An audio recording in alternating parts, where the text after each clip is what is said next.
Bon, bah écoutez, il est l'heure. J'attendais la clochette pour démarrer, hein, mais bon, on va y aller. Donc, je vais vous parler de FAST. FAST, acronyme pour Fluid Scaling Technology. Il n'y a pas d'erreur. Non, les créateurs l'ont appelé comme ça.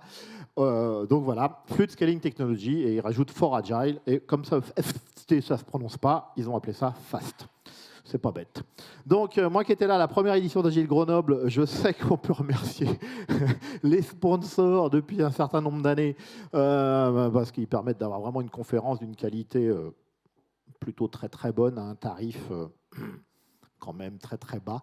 Voilà, si vous comparez un peu ce qui existe ailleurs, voilà, sans les sponsors, on ne pourrait pas faire ça. Alors moi, je m'appelle Alexandre Boutin. Je bricole dans l'agilité depuis 17 ans maintenant. Et voilà, je fais, de temps en temps je parle, de temps en temps je crée des jeux, de temps en temps je publie des petites choses sur les réseaux sociaux. Bref, tout un tas de petites choses. Et je me suis intéressé à FAST. Un truc que j'adore dans l'agilité, moi je dis depuis 17 ans, j'ai une chance folle d'utiliser cette matière qui est l'agilité. C'est absolument génial. Il y a plein de trucs possibles avec. C'est vivant, ça bouge en permanence. Alors parfois les trucs qui arrivent, c'est des conneries. Parfois c'est des choses intéressantes. Mais ça bouge. On a un monde autour de l'agilité qui bouge. FAST, on est dans ce domaine-là. C'est quelque chose de nouveau. Et première chose que je veux vous dire aujourd'hui, ce n'est pas un T-Rex. Ça, vous l'avez deviné, donc ce n'est pas non plus un Rex. Pour ceux qui ont un souci avec le Rex, c'est un retour d'expérience, c'est non, je n'ai jamais mis FAST en place. Vous avez encore le moment de sortir si vous vouliez avoir un retour d'expérience sur la mise en place de FAST. J'ai eu un petit souci dans une autre conférence. J'ai dit ça et quelqu'un a dit à la fin, moi, si ce n'était pas retour d'expérience, je n'aurais pas dû rester. Non, personne. Bon, c'est cool alors. Donc c'est pas un retour d'expérience, mais voilà, c'est un peu. J'ai trouvé ça très très intéressant quand j'ai découvert ça et j'avais envie de vous partager toutes ces choses autour de FAST. Alors, on est dans un monde VUCA. Ça, vous avez peut-être entendu ce terme en anglais, VUCA pour volatile, en français VICA, volatile, incertain, complexe et ambigu. Pardon. Et dans ce monde VUCA, on va devoir mettre en place des organisations. Et il y a des choses intéressantes. Si vous n'avez jamais regardé ce livre, je vous invite à le regarder. D'accord ? Le livre Reinventing Organization de Frédéric Laloux. Voilà. Il y a des choses bien sûr intéressantes dans ce livre. Et il va parler de l'auto-organisation, de la puissance de ce truc-là, etc. Vous allez voir que dans FAST, on va le retrouver. Et donc, on est dans ce monde VUCA. Le C, c'est complexe. Et complexe, je vous invite à vous documenter sur ce qu'a fait Dev Snowden avec son modèle Cynefin, parce qu'il est gallois. Donc, ceux qui essayent de le dire cinéfin, machin, vous oubliez. C'est imprononçable pour nous, mais c'est un truc, ça ressemble à Cynefin. Voilà, grosso modo. Donc, ce modèle est intéressant. Donc, Dev Snowden n'est pas du tout dans l'agilité. Et il explique qu'il y a des choses, quand on regarde un système, on a des choses simples, on a des choses compliquées, des choses complexes et des choses chaotiques, et au milieu, c'est le désordre, mais on ne va pas en parler. Et il dit, voilà, les choses simples, si vous avez un système simple, vous pouvez définir les meilleures pratiques. Une fois que vous les avez trouvées, reproduisez-les parce qu'elles marchent tout le temps. Le système est simple, vous avez trouvé les meilleures pratiques, elles marchent tout le temps. Ne cherchez rien d'autre. Les systèmes sont plutôt compliqués. Nous, on va faire des projets. Vous allez faire des projets, que ce soit en informatique ou ailleurs. Vous êtes dans un environnement concurrentiel. Vous devez faire travailler des gens ensemble. Là, on est plus compliqué. On est dans le complexe. Juste faire travailler des gens ensemble, des individus. Voilà. Donc, c'est compliqué. Quand on est compliqué, on a des bonnes pratiques. On n'a plus les meilleures pratiques. On a une bonne pratique. Les bonnes pratiques, elles marchent pendant un certain temps. Puis, on découvre quelque chose dans notre système qui fait qu'il faut qu'on fasse bouger les bonnes pratiques pour de nouvelles bonnes pratiques. Mais ça, on arrive à le gérer. Un truc comme le Kanban est très, très efficace pour gérer les systèmes compliqués. Les choses complexes sont... on va trouver plus souvent des choses complexes, des systèmes complexes quand on va faire des projets avec des équipes. Voilà. Dev Snowden disait que l'agilité est un très très bon moyen de résoudre les problèmes complexes, puisque dans ce modèle, Cynefin, il dit on va faire émerger en fait des pratiques du système. On va faire des choses avec le système, un système complexe, et on va voir comment le système réagit, et à ce moment-là, on va pouvoir comprendre des choses et imaginer certaines pratiques. Donc il dit que Scrum, par exemple, Scrum on le positionne entre compliqué et complexe, et les gens qui ont fait Fast, c'est peut-être un peu marketing, disent nous on est pour gérer les systèmes complexes, à fond. Ok, voilà, donc ça serait ça, le chaotique, on ne va pas en parler. Alors on va aller sur d'autres choses, on parlait d'organisation, on parlait d'équipe. Et on commence, il y a des bouquins comme ça, je vous en ai mis deux, hein, Team Topology, pareil, ou Team of Team, qui sont intéressants, très intéressants à regarder. Et les auteurs commencent à avoir une approche un peu différente. Au lieu de parler d'organisation d'équipe, ils parlent de réseau. D'accord ? Ils disent, voilà, on devrait peut-être changer la façon dont on s'organise, plutôt que d'avoir un raisonnement d'équipe. Il faudrait voir comment les gens communiquent ensemble, comment les équipes communiquent ensemble. Voilà, un système plutôt de réseau. C'est intéressant. Et on va trouver, par exemple, différentes choses. Les modèles command and control, très traditionnels, ce qu'on appelle les entreprises pyramidales. Hein, d'accord ? On a des équipes et puis on a les réseaux, ils sont sur les petits traits, là. Et donc, on a quelque chose de très vertical. D'accord ? Ça marche. Ça, c'est une façon de faire. Parfois, on voit de l'agile, mais on met de l'agile dans un système pyramidal. D'accord ? Donc, on a effectivement, au niveau des équipes, beaucoup plus d'interactions. On a mis les gens ensemble pour travailler ensemble, mais ça reste souvent rattaché à quelque chose de très vertical. Voilà, mais ça commence à être intéressant. L'agile à l'échelle, c'est pareil. Hein. Ça ne règle rien. Et ce qui est intéressant, c'est de se poser la question, je pourrais avoir dans une organisation des équipes en réseau. J'ai des équipes d'équipes et je commence à mettre des réseaux. Et Fast devient intéressant sur ce truc-là, parce que vous allez voir que les concepts de Fast, ils sont plutôt pour aller vers ces équipes d'équipes avec du réseautage, avec des interactions dans tous les sens. Donc ça, c'est intéressant. On va parler des systèmes complexes. Quand j'ai quelque chose de compliqué, voire de complexe, j'ai une tendance à mettre en place des processus compliqués. Vous avez peut-être déjà vu ça. Plus la situation est compliquée, voire complexe, on va rajouter des choses dans notre processus. Toute similitude avec des choses existantes est nulle et non avenue. Donc on va parler d'un truc complexe, un vol d'oiseau. Si je vous mets chef de projet du vol d'oiseau, et je vous demande de faire le diagramme de Gantt de chacun des équipiers. On a à peu près 10 000 oiseaux là. Il n'y a aucun problème. On connaît les techniques, on maîtrise, machin, etc. Ouais, non, mais attends, Alex, tu déconnes là. C'est absolument impossible d'arriver à modéliser un truc comme ça, de dire à chacun qu'est-ce qu'il doit faire à chaque seconde, à chaque minute, machin, etc. Ça bouge dans tous les sens et tout. À votre avis, la nature, elle met des trucs compliqués pour gérer un truc comme ça? Non, en fait, elle met un truc très simple. Les vols d'oiseaux sont gérés par 3 règles. Séparation, alignement, cohésion. Les 3 règles, uniquement 3 règles pour arriver à gérer ce système qui paraît de l'extérieur très complexe. Séparation. Chaque oiseau se démerde pour ne jamais voler trop près d'un autre oiseau. Ça paraît pas bête, hein? Encore pour avoir un peu de place. Cohésion. Chaque oiseau se débrouille pour jamais voler trop loin d'un autre oiseau. Alignement. Chaque oiseau se dirige dans la direction moyenne des oiseaux qui l'entourent. 3 règles pour gérer un vol de plusieurs milliers d'oiseaux qui fait des trucs, des machins. On n'a pas l'impression qu'ils se tapent dedans et qu'ils tombent. Hein. D'accord, vous en avez vu quand même. Hein. Ils arrivent à se déplacer et tout. Donc c'est quand même intriguant. Moi, je veux faire un parallèle avec Fast parce que Fast, il n'y a pas beaucoup de règles. Et pourtant, on va pouvoir gérer des systèmes complexes. Oh, là, ça devient intriguant. Alors, Fast est basé sur 2 techniques. Il n'y a même pas 3 règles, hein. Il y en a 2. 2 techniques, comme vous allez voir. Ce n'est pas tout à fait des règles. La première, le forum ouvert.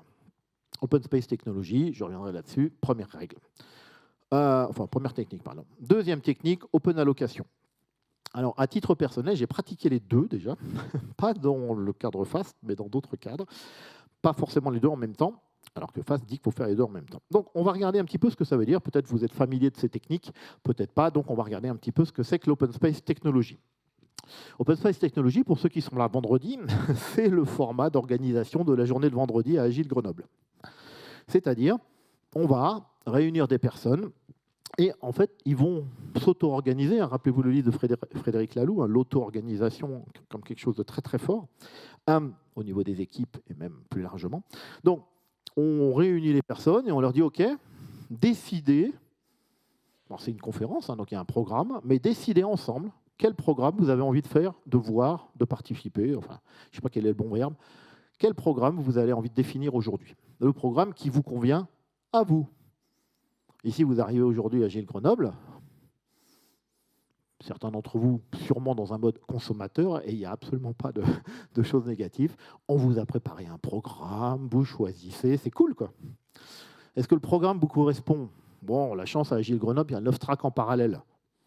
Il y a la probabilité que vous trouviez un des tracks, une session qui vous intéresse à chaque fois, est assez forte. Mais malgré tout, peut-être vous aviez d'autres envies, vous auriez bien aimé tel sujet, et puis il n'est pas présent, tel autre sujet, il n'est pas présent. Dans un forum ouvert, vous pourrez le proposer, le sujet. D'accord ? Et les forums ouverts sont gérés. Alors, avant, je vais parler de Dan Mesic, qui est intéressant, qui a proposé dans un livre la technique du forum ouvert comme outil de transformation agile des organisations. D'accord ? Donc il dit, voilà, une organisation veut se transformer, veut avoir une nouvelle façon de travailler ensemble, etc. etc. Et bien il dit, on va faire des forums ouverts, donc on va réunir tout le monde, et ils vont décider des sujets sur lesquels ils veulent parler. Et puis on va autour de l'organisation de l'entreprise, et puis tous les 6 mois, on refera un forum ouvert, on mettra des choses en place pendant 6 mois, on refera un forum ouvert, etc. C'est sa façon de transformer les organisations, mais en réunissant tout le monde, sans programme. J'adore le forum ouvert. Moi, j'ai découvert il y a une quinzaine d'années là, aux US. Et je vais vous dire quelque chose de compliqué. Il y a 4 principes et une loi. Les 4 principes, je vais vous les redire parce que, écoutez bien, parce que ce n'est pas évident. Pensez aux oiseaux. Le premier, c'est pas dans l'ordre qui est là, c'est pas grave. Je vais vous le donner dans un autre ordre. Un forum ouvert, il y a des sessions. Attention, première règle, quand ça commence, ça commence. Oui, je sais, c'est compliqué. Non, ça paraît simple, et en fait, il faut vraiment se mettre dans l'idée, quand ça commence, ça commence. Si ça ne commence pas, c'est que ça ne commence pas. Deuxième règle, deuxième principe, quand c'est fini, c'est fini. Ouais, celle-là, quand on a compris la première, on comprend la deuxième. Mais les deux ensemble, hein. Je souris, je vous vois sourire, parce que je suis très très sérieux, parce que moi j'ai mis un certain temps à piger ces 2 premiers principes. Ça commence quand ça commence, et quand c'est fini, c'est fini. Et les 2 autres principes vont avec, bien entendu, c'est forcément les bonnes personnes qui sont là. Donc si vous êtes tout seul, vous êtes la bonne personne. D'accord, je vous laisse...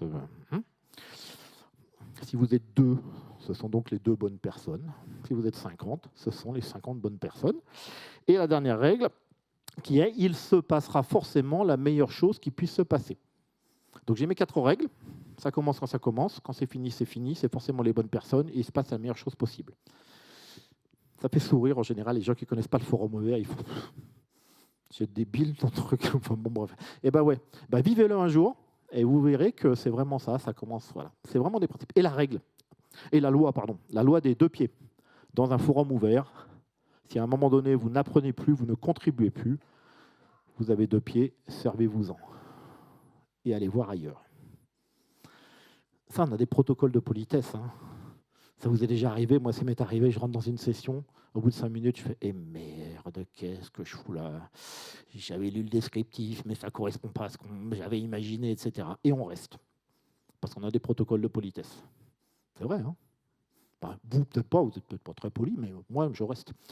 Non, bien sûr, vous restez vous aussi. C'est pour ça que j'avais donné l'ouverture tout à l'heure. Maintenant, c'est trop tard. Donc, dans le forum ouvert, on insiste et on dit aux gens, bougez, allez voir ailleurs. Si vous n'êtes pas au bon endroit au bon moment, allez voir ailleurs. C'est parfaitement autorisé. Ne vous limitez pas, allez-y. Donc, on va mettre ça en place dans les organisations.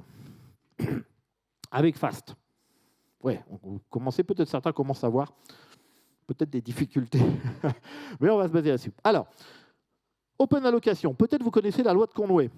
ou la reverse Conway Law. Alors, pour ceux qui ne parlent pas anglais, je vais vous faire une petite traduction, mais en gros, ce que dit Conway, c'est pas tout jeune, hein, il dit en fait les solutions que l'on fait, les produits que l'on va réaliser, leur complexité est liée à la complexité de notre organisation. Donc si par exemple, vous faites un produit et il y a 3 équipes qui bossent dessus, il est fort probable qu'on ait des liaisons à l'intérieur du produit entre 3 sous-systèmes. C'est assez logique. Donc, plus on a d'équipes qui travaillent sur un produit et plus on a d'interactions, de choses comme ça, de trucs à gérer. Donc, de dépendance. Hein. Donc, on va mettre en place des process qui gèrent toutes les dépendances vachement bien.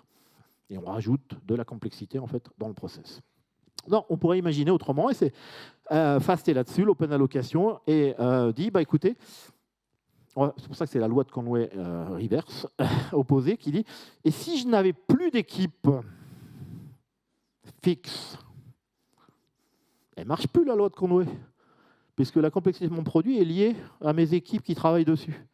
Si j'ai plus d'équipe fixe, si mes équipes elles se mettent en place en fonction du besoin, open allocation, et bien à ce moment-là, j'arrive à un truc super simple, puisque mon système il sera plus couplé par le fait des équipes que j'ai dans mon organisation. Voilà. Moi, intellectuellement, ça m'a vraiment excité quand j'ai découvert Fast. Il y a des trucs, je me suis dit, wow, alors forum ouvert, je connais, et open allocation, je connais. Donc, les 2 principes, forum ouvert, moi, je suis non organisateur officiel, ouais, je vous laisse avec le terme, d'une conférence qui s'appelle Agile Game France. Et Agile Game France, c'est vraiment un format de 2 jours, une fois par an en France, et où on fait une déclinaison dans les Alpes, Agile Game Alpes. Pendant 2 jours, bah, c'est un forum ouvert. Et j'ai vu la puissance en fait, du forum ouvert, de laisser énormément de liberté avec des gens qui ont envie, d'accord, pour qui il y a du sens d'être là, etc. Il se passe des trucs, c'est absolument magique. On ne sait jamais ce qui se passe, mais il se passe des choses magiques. Les gens repartent avec énormément de satisfaction. Donc la force du forum ouvert, je l'avais bien vu. Open allocation, j'ai fait ça chez un client. Enfin, on en avait discuté et pendant plusieurs années, on a fait la chose suivante. Les 3 PO partageaient à toute l'équipe, il y avait à peu près une vingtaine de personnes, partageaient à toutes les personnes la vision du trimestre à venir. Le manager disait au PO, on sort de la pièce, il laissait 2 heures aux personnes dans la pièce, avec pour mission de définir 2 organisations possibles. Lui, il revenait dans 2 heures, on lui présentait les 2, il en choisissait une. On n'est pas complètement dans l'open allocation, mais on commence à avoir des choses intéressantes, d'accord, avec des possibilités pour les gens. C'était sur des rythmes de 3 mois, vous allez voir que Fast, c'est un peu plus sportif, mais on avait beaucoup de puissance à faire ce truc-là. D'accord, avec la vision, le sens, les gens disaient bah, on va mettre ça, quand on fait plutôt comme ça, etc., etc. Les PO étaient fixés, mais ils décidaient les Scrum Masters aussi, etc. Il y avait pas mal de liberté. Et ils décidaient est-ce qu'on fait une équipe de 3 ici, une équipe de 7 là, qu'est-ce qui a du sens, comment on fait, qui on met dans l'équipe, par rapport à la vision, on a besoin de quel type de compétences, et ça marchait. Aussi. Il y a d'autres façons de travailler. Donc c'est ça l'open allocation, et c'est très intéressant. Alors on va revenir sur Fast, on va prendre un peu de hauteur. Voici. Tels que les auteurs de Fast décrivent Fast, vous aurez leur nom à la fin et tout. Et voilà. Donc, on se dit, je vous rappelle, un forum ouvert, open allocation. Donc, on rassemble tout le monde. En face, ça s'appelle une tribu. On va beaucoup utiliser le management visuel. D'accord ? Quand vous faites un forum ouvert, vous avez un tableau qui permet de gérer le forum ouvert, de savoir ce qui se passe, où, etc., etc. À peu près. On va s'appuyer sur l'auto-organisation, en laissant la tribu s'auto-organiser en équipe. Ce qui est à faire, on va le décomposer au fur et à mesure du besoin. D'accord ? Et puis, sur une cadence très courte, on va synchroniser et répéter l'étape ci-dessus. Voilà, le résumé de Fast. Hein. Il y a 5 lignes. Alors, qu'est-ce qu'il y a dans Fast ? La notion de tribu. Donc, une notion de tribu, important, c'est qu'on a des gens qui sont dans une tribu, on ne les change pas. On ne fait pas, tiens, toi, tu restes dans la tribu pendant 1 mois, puis tu te barres pendant 3 semaines, puis tu reviens dans la tribu. Non, les tribus, elles sont stables. Elles sont généralement monoproduits, alors typiquement, mais ce n'est pas obligatoire. Et d'après l'idée de Fast, on peut appliquer Fast, que ce soit des petites équipes, ils appellent ça du small scale Fast, inférieur à 14 personnes, jusqu'à 200 personnes. Le 200 personnes est à peu près lié au nombre de Dunbar, qui est autour de 150, alors qui date d'il y a quelques années déjà. Le nombre de Dunbar, c'est un chiffre qui dit le nombre de relations qu'on peut avoir, qu'on peut maîtriser avec nous. Dunbar dit 150, ça a été retravaillé par d'autres personnes et remis en cause, mais il y a un chiffre, allez, on va dire autour de la centaine. Voilà. Donc l'idée de FAST, par contre, c'est je ne change pas ma façon de travailler, que je sois 10 ou que je sois 150. Je ne rajoute rien. Ça, c'est un peu magique par rapport à si vous connaissez toutes les frameworks de scaling agile. Généralement, on rajoute des trucs. D'accord ? Le plus connu étant, ouais, je vais le dire quand même, Safe. Il pique, moi ça me pique à chaque fois, mais c'est un autre sujet. Pour ceux qui me connaissent. Et où on va rajouter des équipes Scrum, tout à l'heure Fanny en parlait, et puis derrière on va rajouter des responsables de train, des RTE, des machins, et d'autres rôles, des products, etc., managers, bref. Ok, donc Fast, non. Dans Fast, on a 3 rôles. Ça va vous rappeler Scrum. D'accord ? Les noms ont un peu changé, mais il y a des choses qui ressemblent. On a un product director, des membres de la tribu et un steward. Vous allez voir, ce n'est pas un Scrum Master. Ok, allez, regardons un peu ces rôles Fast. 3 rôles. Et quelle que soit la taille de la tribu, j'ai 3 rôles. Alors, plus la tribu est grosse, j'aurai peut-être plus de personnes qui jouent certains rôles. Des membres de la tribu, j'en aurai plus si la tribu est plus grosse. Mais je n'aurai pas plus de product director.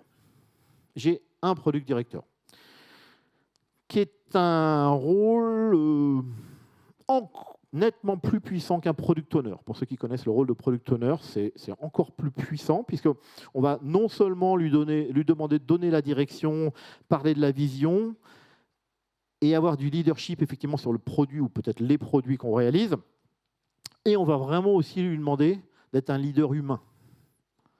D'accord ? Il va falloir qu'il embarque sa tribu avec lui. Alors, on ne peut pas motiver les gens, ça peut-être vous le savez, parce que la majorité de la motivation est intrinsèque. C'est nous qui décidons d'être motivés pour des raisons qui nous sont propres. D'accord ? C'est la très grande majorité. S'il y a des managers dans la place à qui on a demandé de motiver leurs équipes, c'est juste pas possible. D'accord ? Vous pouvez peut-être créer les conditions de la motivation en tant que manager, c'est déjà vachement important. Mais après, ce sont les gens qui décident d'être motivés. Donc, le leader, pareil, il va essayer de favoriser cette motivation. Donc, vraiment quelqu'un de puissant, encourager les acteurs, voilà. Vous avez tout. Et une gestion de produits moderne, ce qu'ils disent d'en face, ça ressemblerait peut-être à une gestion de produits agile. On va accepter de faire quelque chose avec des priorités pour pouvoir récupérer du feedback de l'utilisation de nos produits, voilà, de façon un petit peu itérative, incrémentale, une approche empirique. On est vraiment dans l'agilité. Donc, super, j'ai un product directeur, mais vous allez voir, il n'a ni autorité ni commandement, ce qui va peut-être poser des problèmes. J'ai des équipiers, des membres de la tribu. Très classique, là on est comme l'équipier Scrum, d'accord ? Ce sont des gens, des équipiers Scrum, il y en a qui réalisent, il y en a qui livrent, il y en a qui travaillent, bien sûr ils travaillent ensemble, etc., etc. Donc on a des gens qui vont travailler ensemble. Voilà. Petite chose sur lequel ils insistent ici, c'est ce qu'on appelle, je ne sais pas si vous connaissez E-Shaped, enfin la barre verticale, le généraliste et la formentée, c'est pour les compétences. Et clairement, d'en face, ils disent qu'il nous faut des équipiers dont les compétences sont en forme de T. D'accord ? Ici, vous avez des experts.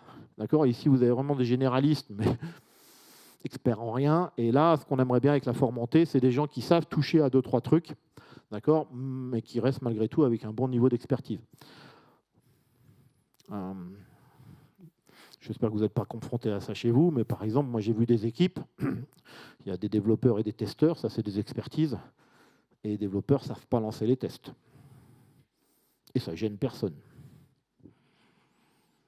Ben si, ça gêne. Le testeur n'est pas là, et ben les développeurs vous disent on n'a pas testé. Le testeur n'est pas là. Oui, mais attendez, votre engagement collectif, bosser ensemble, c'est cette histoire-là. Moi, j'ai vu ça dans des équipes. Le testeur n'était pas là, on n'a pas testé. D'abord, en plus, on ne sait même pas lancer les tests.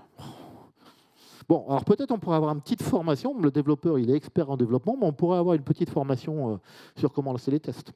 Bon, pour ceux qui travaillent avec des gens qui font du front et du back. D'accord ? On les entend aussi. Moi... Moi, je ne sais pas faire de back. Hein. Ah, moi, je ne sais pas faire de front. Et comment on fait dans certaines organisations? On fait une story front, une story back. Et ça ne gêne personne. D'accord. Non, non, mais sérieux, hein, pas chez vous. Hein. Mais on pourrait imaginer. Voilà. Donc, vraiment, on va essayer d'insister. Donc, parfois, ça coince chez les personnes. Moi, je me rappelle avoir croisé des personnes qui étaient des experts dans leur domaine et qui me disaient, à l'époque, il y a quelques années, j'étais manager, et la personne me dit, moi, pour ma carrière, il faut que je reste dans mon expertise. C'est une bonne remarque. Donc, pas du tout la volonté d'aller sur la barre horizontale. Donc, moi, je lui ai simplement répondu que, à mon avis, pour ta carrière, il vaudrait mieux que ton projet marche. Mais ça, c'est un autre sujet. Chacun manage comme il veut. Voilà. Donc, on est ça. Il va falloir avoir des gens quand même un petit peu ouverts sur cet aspect-là. Et c'est sortir de sa zone de confort. Hein.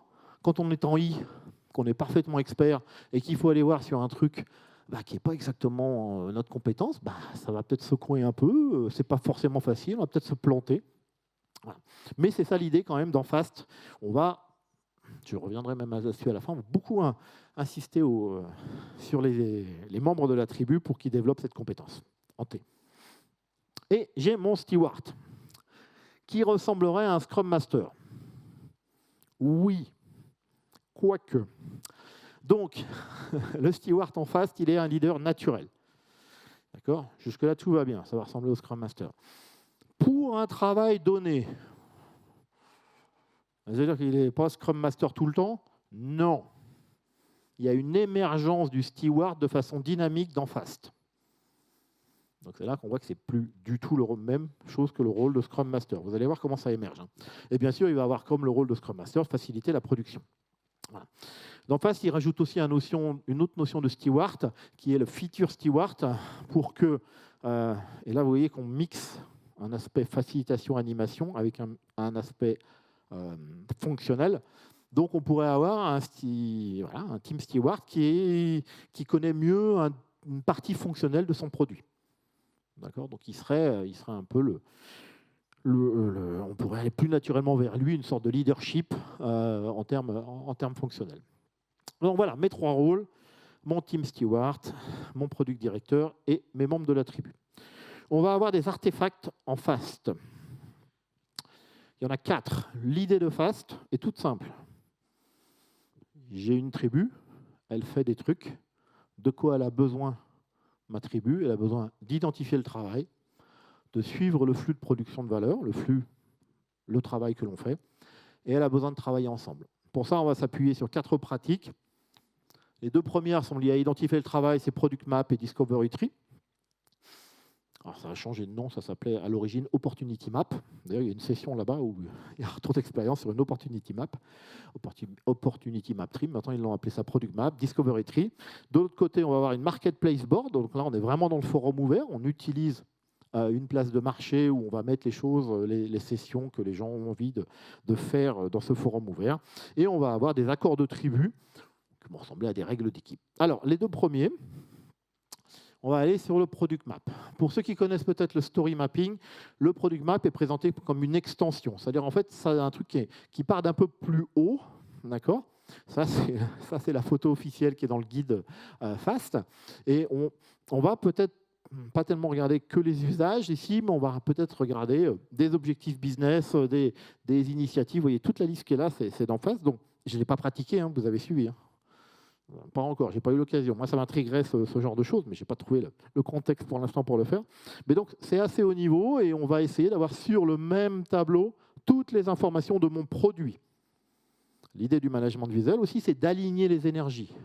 Toute ma tribu a un seul point de référence unique, c'est mon product map. Et je vais l'utiliser en permanence. Pour ceux qui pratiquent la technique de story mapping, très souvent, on fait le story mapping à un moment donné, puis on va transformer les éléments en story, par exemple, qu'on va mettre dans un backlog.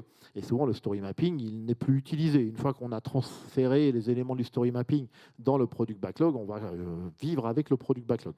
Peut-être si on fait une nouvelle version du produit, on refera un story mapping. Là, le product map dans FAST, c'est vraiment le truc qui va vivre en permanence. Un membre de la tribu travaille forcément sur quelque chose qui est identifié dans le product map. forcément. D'accord ? Il y a un indicateur dans FAST au niveau du product map, un indicateur très compliqué. Vous faites le ratio des cartes commencées, non commencées et terminées. J'adore FAST. Par rapport à tout ce qu'on peut mettre comme indicateur. D'accord, c'est facile ça. Vous savez si une carte, on a commencé à bosser dessus, voilà, ou pas. Donc ça, c'est le ratio, simplement des non commencés, commencés, terminés.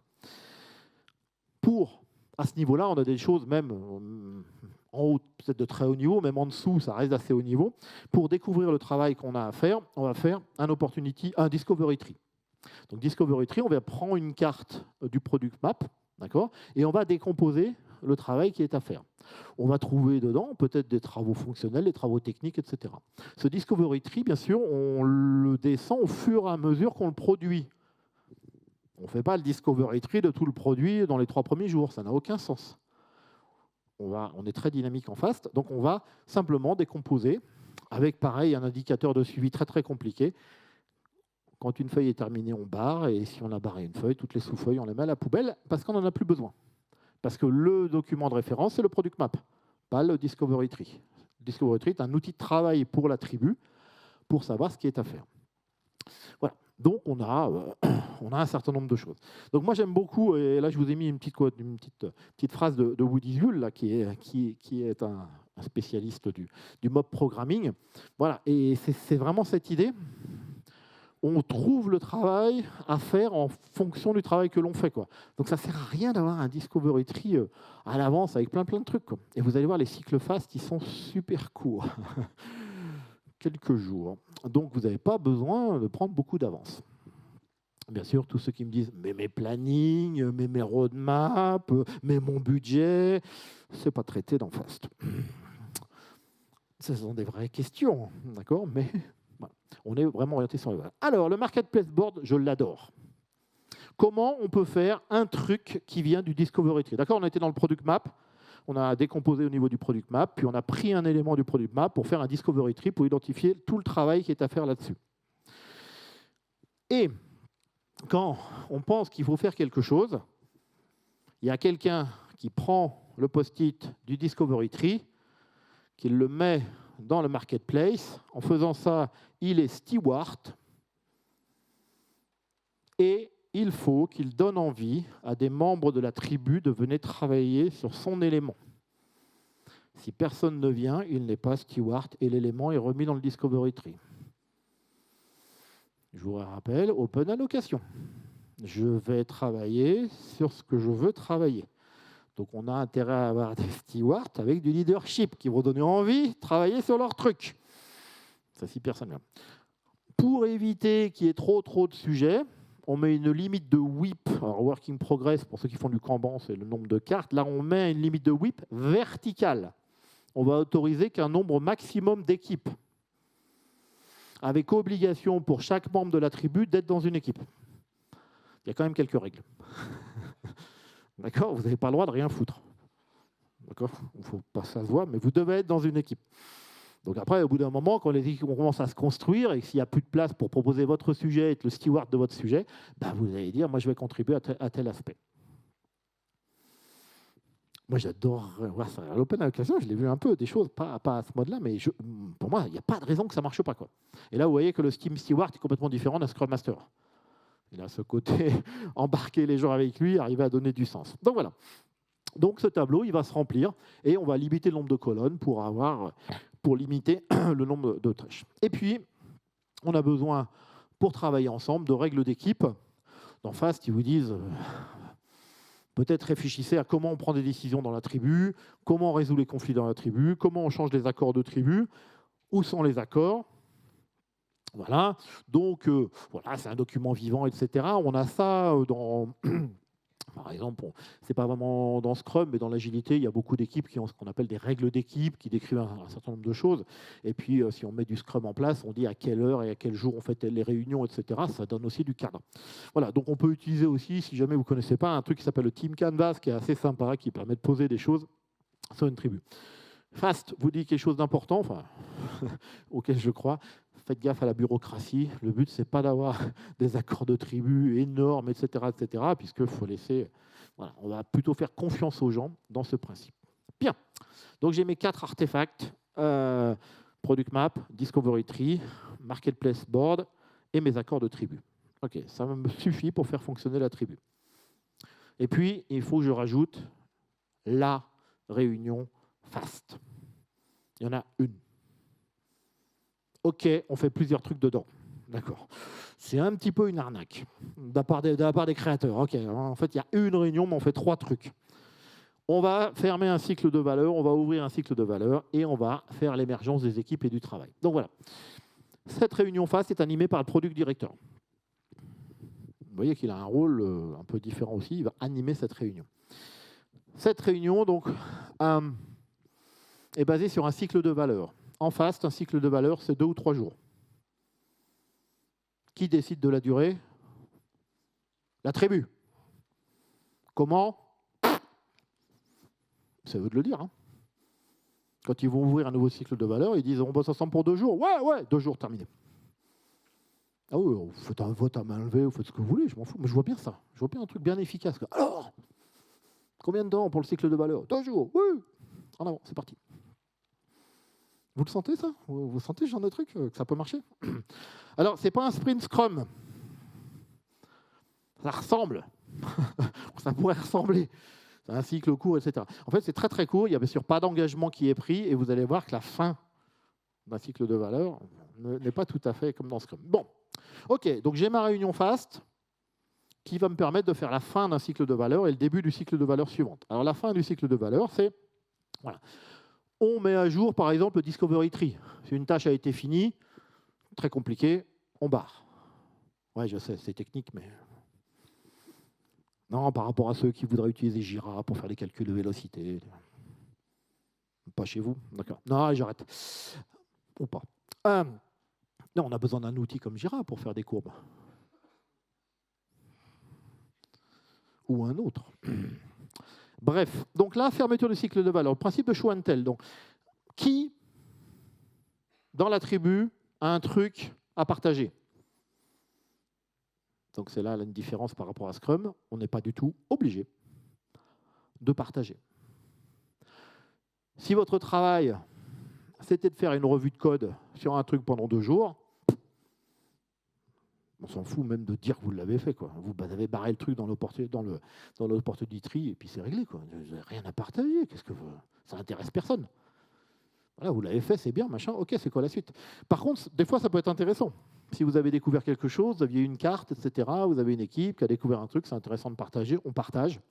Voilà. Et puis on va voir peut-être comment on fait persister quelque chose. Là, ce n'est pas très clair dans FAST, comment on fait.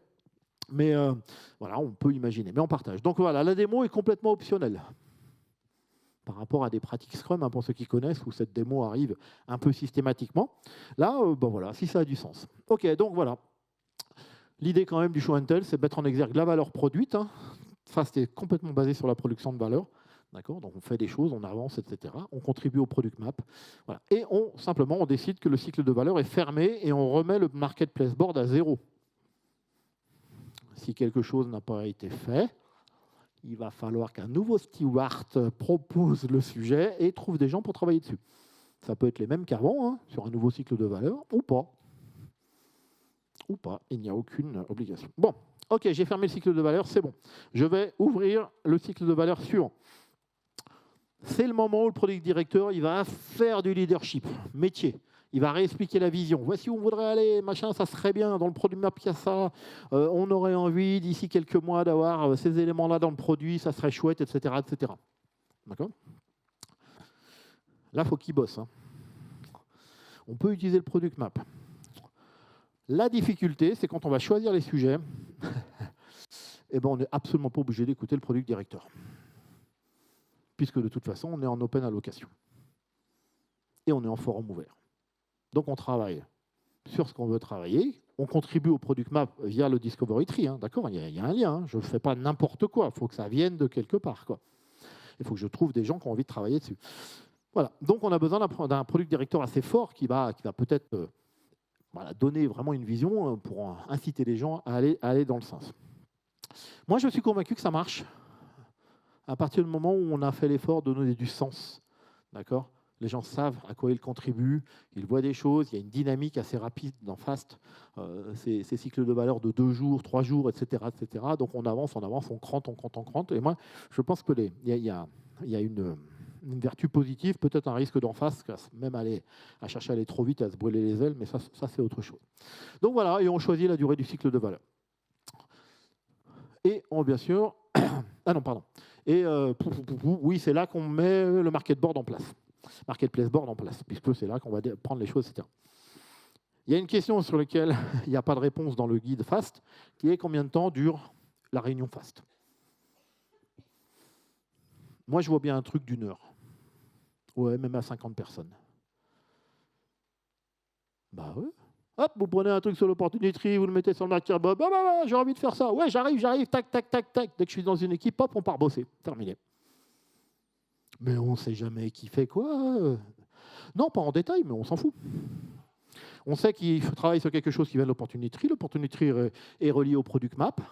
Donc on sait qu'on fait avancer le product map. Et rappelez-vous, dans le product map, l'indicateur de suivi, c'est qu'on barre quand c'est fait. Et on peut suivre le nombre de trucs barrés par rapport au nombre de trucs non barrés, le nombre de trucs total. Alors effectivement, si votre habitude, c'est d'aimer contrôler, aimer savoir ce qui se passe, et ben FAST va vous secouer parce que open space, technologie, open allocation, les choses se passent. On a quand même le marketplace board, hein. On sait à un instant donné, pendant un cycle de valeur, qui travaille sur quoi. C'est à peu près tout. Donc il y a quand même de l'information et ça suffit pour les équipes pour s'auto-organiser. Il y a 5 personnes qui sont parties sur un sujet, ok, elles reviendront dans 2 jours, elles auront torché le sujet, terminé. Et ça avance, et ça avance, et ça avance. Ça peut être aussi, pendant un cycle de valeur, on va peut-être décider de travailler sur la suite d'un discovery tree. Parce que voilà, on est sur un sujet, il faudrait le détailler, d'identifier des trucs, ça peut se faire dans un cycle de valeur. C'est une petite activité qui va se faire aussi à ce moment-là. On ne le fait pas pendant la réunion FAST. Hein. D'accord, mais si on voit qu'on est à un bout, qu'il reste plus que des feuilles, elles sont un peu grosses, il faut avancer, etc. Voilà. Dernière chose, je n'ai même pas mon timing, moi. Je n'ai pas regardé. Dernière chose sur FAST, ils ont des choses en plus. Alors, la colocalisation, elle nous pose un vrai problème aujourd'hui. Hein. Après Covid, on a pris l'habitude de travailler à distance. Et puis, c'est vachement confortable pour plein de gens, hein, c'est vrai. Voilà. Eux, ils disent, il y a un moment donné, accéder au board, accéder au product map, au tableau de product map, au discovery tree, etc. Alors, on peut imaginer d'outiller ça, bien sûr, avec du digital. Il n'y a aucun problème. Hein. Mais ce n'est pas le même accès par rapport... si vous regardez un mur d'information comme un product map, s'il est physique, juste en bougeant comme ça d'un pas, vous pouvez accéder à de l'information, revenir à l'information là, etc. Si vous êtes sur un outil digital, vous scrollez, hein, vous savez, mais si vous voulez tout voir, c'est tellement petit que vous n'arrivez plus à lire.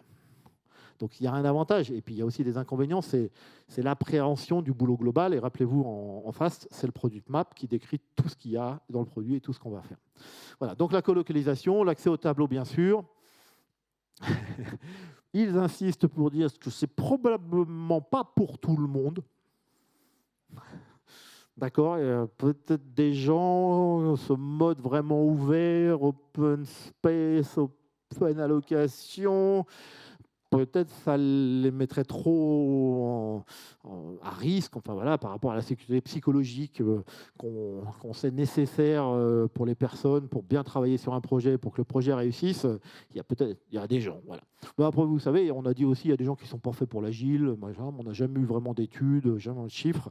Moi, la première fois que j'ai entendu ça, c'était Ken Schwaber, il y a une quinzaine d'années. Il a dit, ouais, 20% des gens ne sont pas faits pour Scrum. Ah, Ken, tu as un chiffre, il vient d'où ? La règle des 80-20. Voilà. Bon, super. Bon, ok, on avance là-dessus, mais on avance. Donc voilà. Donc là, on n'a pas les trucs. J'adore les estimations. Connaissez-vous James Surowiecki, qui a écrit un livre, The Wisdom of the Crowd. Moi, j'ai rencontré ce mec pour la première fois aux US en 2007, 2008, je ne sais plus. J'allais dans la grande conférence agile aux US, on était 1500. J'arrive à l'entrée de la conférence, j'ai payé ma conférence, hein. J'ai payé mon hôtel, hein. J'ai quelques milliers d'euros au total. J'ai payé mon voyage. J'arrive, on me donne mon badge, on me donne le playbook des sessions. D'accord, il y en avait 400. Oui, ça fait pour ça que j'ai mis un petit truc comme ça. Ouais, parce que là, ça tient sur une page, hein, Agile Grenoble. Mais là, ça ne tient pas. Il y a juste 25 sessions en parallèle pendant une semaine. tous les jours. Voilà. La charmante personne avant de me remettre mon badge qui me permettrait d'accéder, me demande de me remplir un petit formulaire. Formulaire, il y a mon nom, mon prénom, machin, ok, ça je ne comprends pas parce que j'ai déjà tout saisi. Et il y a surtout une question à la fin. Combien y a-t-il de lignes de code dans la suite Microsoft Office 95 ? Alors, j'étais pas prêt à la question. D'accord ? Et je fais comme beaucoup de gens, je ne remplis pas et je rends ma feuille. Et là, la charmante personne me dit, si vous ne mettez pas un chiffre, vous n'avez pas votre badge. Moi, je viens de Grenoble, on est à Chicago, j'ai payé, je vais y aller dans cette satanée conférence. Et puis alors là, n'essayez pas de poser la question à la personne, vous avez une idée du chiffre ? D'accord, elle est encore moins dans l'informatique que vous, hein, donc elle a encore moins d'idées. Donc vous mettez un chiffre. Allez, faites l'exercice dans votre tête, vous êtes obligé de mettre un chiffre. Vous l'avez tous, vous l'avez mis. Vous n'avez pas le choix, vous êtes comme moi. Moi, j'ai mis 3 millions. Qui a mis moins que moi ? Ouais. Qui a mis plus que moi ? Oui, la sagesse des foules. 3 millions, c'est faux. Hein. Donc, j'aime Sirowiski, j'arrive jamais à le prononcer, était le keynote speaker de la conférence, un des keynote speakers, et il nous dit la chose suivante. Vous êtes 1500 dans cette conf. Le bon chiffre, c'est 14 millions 2. Quelqu'un l'avait ? La moyenne des chiffres donnés par les 1500 personnes est de 14 millions 6. Il n'y a personne dans cette salle, il nous regarde, il dit dans les 1500 personnes qui sont là, il n'y a personne qui a donné un chiffre plus proche de la vérité que la moyenne des 1500 personnes. C'est-à-dire que le groupe a une connaissance qu'aucun individu ne possède, la sagesse des foules. Et donc, quand on fait des estimations en fast, vous faites ça avec des chiffres, prenez la moyenne, c'est terminé. Sagesse des foules, sagesse de la tribu. Pourquoi vous avez voté 2 fois avec des suites de Fibonacci ? Oh, simplifiez-vous la vie. Ouais. Donnez des chiffres, prenez la moyenne. Donc, par rapport à mon petit jeu sur la ligne de code de Microsoft, j'imagine certains d'entre vous a peut-être dit 100 000. Donc, ça veut dire qu'il y a des gens qui ont dû dire 500 millions, quoi. Parce qu'il faut bien les compenser, tous ceux qu'on dit. Voilà. Ou les petits rigolos qui ont mis 0. Parce que c'est un chiffre. Il y en a peut-être dans la salle. Ouais, moi, j'aurais mis 0. Ni vu ni connu. Ouais, ben, ça va être compensé par les autres qui ont mis 1 milliard. Ils ne savent pas plus non plus. Bon, enfin, ce n'est pas tout à fait vrai parce que la sagesse des foules, c'est une gaussienne. Vous savez, on enlève ce qui est au debout parce que ce n'est pas représentatif. Voilà. Bon, ça, c'est pour la petite histoire. Donc, c'est très intéressant. J'adore FAST pour cette idée-là en disant, OK, prenez la moyenne et après, ça vous suffit si vous voulez des estimations. Et puis, l'expertise personnelle, c'est le problème ou la difficulté d'avoir des gens qui ont une expertise en T. Et donc, ils vont effectivement plutôt accepter de développer d'autres compétences que leur expertise. Et ça, ce n'est pas facile, mais vraiment, il y a une attention particulière à l'excellence technique dans une tribu FAST. Il faut que les gens ils fassent des efforts pour développer leur excellence technique. Voilà. Ça, c'est à peu près les valeurs, les principes, les piliers de FAST. C'est grosso modo ce que j'espère vous avoir dit dans cette session. Et si vous voulez vous documenter, donc FAST a été imaginé par Ron Quartel et Paige Watson. Moi, j'adore Robin Berosudro, c'est coachagile.com, si vous le cherchez sur le net. Robin avait fait un article il y a déjà un certain temps, vous voyez, en 2021. Et moi, il m'avait intrigué, c'est pour ça que j'ai eu envie d'en faire cette session. Et il y a quelques mois maintenant, sur Twitter est passé un petit message du FAST qui rappelait que voilà, FAST, donc c'est bien Fluid Scaling Technology. L'idée, c'est qu'on peut utiliser absolument le même framework, la même façon de travailler, la réunion FAST, les 4 artefacts, etc., quelle que soit la taille de l'équipe, et ça va scaler. D'accord ? Sans rien changer. C'est cette idée, on peut avoir quelques principes de base qui nous permettent de gérer malgré tout la complexité. Voilà. Et donc, il rappelait ça. Ils espéraient aussi que ça va régler ce qu'on appelle le zombie Scrum. Par exemple, je ne sais pas si vous savez, c'est le faux Scrum en français, mais c'est les gens qui font du Scrum sans faire du Scrum, mais ceux qui sont là demain, j'en reparle demain, dans une autre session. Ouais, je me fais ma propre pub, on ne sait jamais.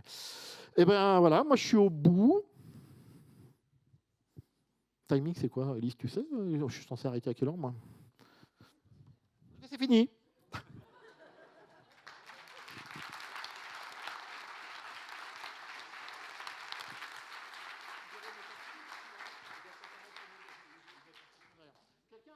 quelqu'un a le programme sous les yeux, ça se termine bien, c'est fini là, ça, on est en pause. Hein. Bon, si vous avez des questions, je traîne un peu par là hein, jusqu'à vendredi soir. Hein, donc,